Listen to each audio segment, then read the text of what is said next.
পড়াশোনার পাশাপাশি শিক্ষার্থীদের বিভিন্ন বিষয়ে উৎসাহিত করতে শিক্ষা সফরের আয়োজন করেছে মসজিদে রোম ও মাদ্রাসা।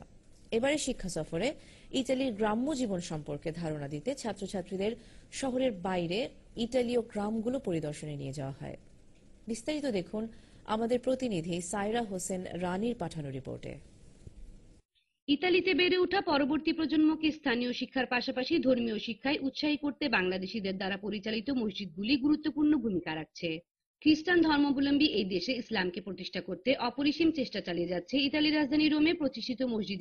রোমের বাংলা টাউন তোরপিনিয়েতারায় অবস্থিত এই মাদ্রাসাটিতে বর্তমানে শিক্ষার্থীর সংখ্যা প্রায় 150। গত কয়েক বছরে বেশ কয়েকজন হাফেজ হওয়ারও সৌভাগ্য অর্জন করেছে এই মাদ্রাসা থেকে। শিক্ষার্থীদের মাঝে উৎসাহ অনুপ্রেরণা দিতে রাজধানী রোমের পার্শ্ববর্তী এলাকা লাগোদি বোলসেনাতে ইসলামী শরিয়া অনুযায়ী শিক্ষা সফর ও ছাত্র শিক্ষক এবং অভিভাবক মিলে গ্রীষ্মের একটি দিন অতিবাহিত করে সবাই মিলে হাসি আনন্দে। সফরে শরিয়া অনুযায়ী শিশু কিশোরদের জন্য তেলাওয়াত, ইসলামিক গান, কৌতুক ও বিভিন্ন খেলাধুলার আয়োজন করা হয়।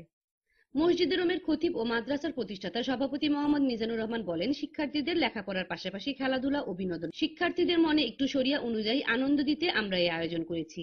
আমাদের এই আয়োজনকে আরো সফল করতে ইতালির উলামা কাউন্সিল এগিয়ে এসে শিক্ষা সফরে শিক্ষার্থীদের জন্য বিভিন্ন ধরনের পুরস্কারের ব্যবস্থা করা হয়। এ সময় অনেক অভিভাবকও অংশগ্রহণ করেন। Saira Hossain Rani, channel S news, Rome, Italy. Bangladesh